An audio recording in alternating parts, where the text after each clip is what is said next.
Hi guys, today I will explain how to nest audio clips in Adobe Premiere Pro. This process is simple and easy. The first thing is open the application and open that project in which you want to nest the audio clips. As you can see, I have already done all these things. The next thing is I will nest audio clips. And how can we do it? This process is simple, but before going any further, let me tell you one thing. You can also nest all the audio clips as much as you have, and also you can merge the video with your clips. First, I will nest all the audio clips, and for this, you have to select your audio clips.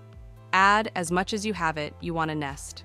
After selection, click through your mouse and tap on the option Nest. If you want to give the name, then give the name and tap on the option. Okay. As you can see, the audio clips has been nested, but if you want to nest audio clip as well as with your video.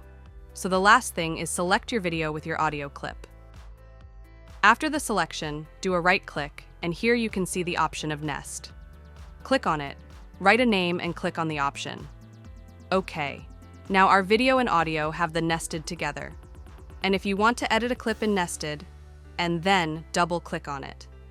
And you will get your video separately just like these were before. And it was the way by which you can nest audio clip in Adobe.